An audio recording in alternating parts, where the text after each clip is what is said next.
The ongoing issue of ghost estates is back in the headlines again, and this time in relation to the health and environmental dangers associated with their incompletion. Ghost estates are defined as an estate of 10 or more houses built after 2005, where over 50% of the units are vacant or unfinished. Kilkenny is estimated to have 21 such estates in both city and county regions. 32.ie spoke to Green Party councillor Malcolm Noonan and Fianna Fáil councillor Andrew McGuinness to shed some light on the future of these empty or unfinished buildings. How big a problem is this for Kilkenny? Well, Kilkenny is not probably as bad as other counties. We've about 21 estates that would be classed as ghost estates under the criteria, and there are varying degrees of completion. And we have to, like other counties, and I know there's a national assessment, and Laois has been taken on as a pilot county, but we will carry out our own assessments of what's required to finish these estates, and based on that, I suppose it's going to be an issue for the council and obviously for the developers, what properties are in NAMA and what properties are still going to be completed, whether the demand is there for them, and what kind of element of social housing we could put in. How big a problem is this in your eyes? Well, first of all, just to point out that of the 21 estates, I've been assured today that only one of them is in Kilkenny City, at the junction of Walkin Street and the Callan Road, the old Callan Road. So I mean that shows a positive sign for the city in terms of the amount of actual completed and populated housing estates we have. I mean, you just need to take a look at the Johnswell Road, which is heavily populated with Lintown, Beachlawns, Pocock, Garran Green, or over at the Outrath Road where you have Park Nagown, Westfield, Outrath Court and Patrick's Gate. They're all houses that were built during the boom times and that have been bought and that are populated. But I mean, the 21 houses county-wide, I think the majority or a lot of those estates are in the Piltown electorate area. It is very worrying. It's very worrying in terms of health issues, in terms of open sewerage, in terms of water contamination, in terms of bad road access.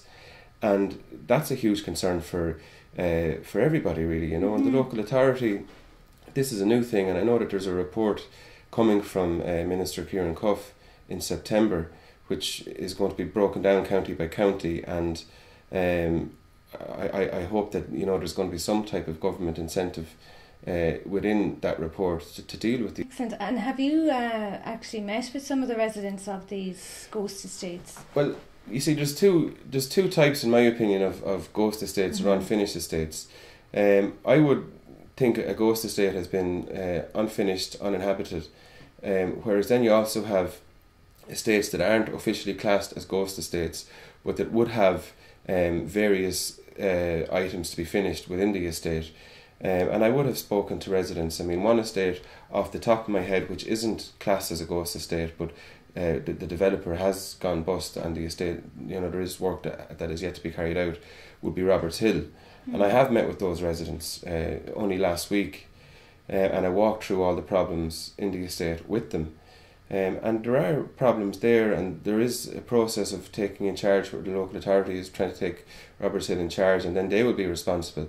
But some of the issues of concern for those residents are the likes of, if they want to sell a house, auctioneers are reluctant to take houses in those estates because nobody is responsible for the water or the sewerage or any of those services. And if something went wrong, well, then there's going to be a big issue there. Now, in terms of Roberts Hill, there is a bond, and in most of these estates there is a bond in place that should cover the completion of the planning requirements that the developer had yet to complete. For people who might not fully be up to date with this, what are those bonds? So where does this trace back to? The bonds are issued, a bond is agreed between the developer and the council once the development is given planning permission, and it's based on the scale of the development and it was commensurate with that. So it would be put in place, and there was the Construction Industry Federation, CIF, would have put guarantees on those bonds over the last number of years. But it's questionable as to, first of all, if they can be accessed. It's very difficult to access the bond, and second of all, the bond would be of such an amount that it may not deal with basic issues such as lighting or collapsed footpaths or drains that will cost such an amount to complete that the bond wouldn't be enough to do that anyway.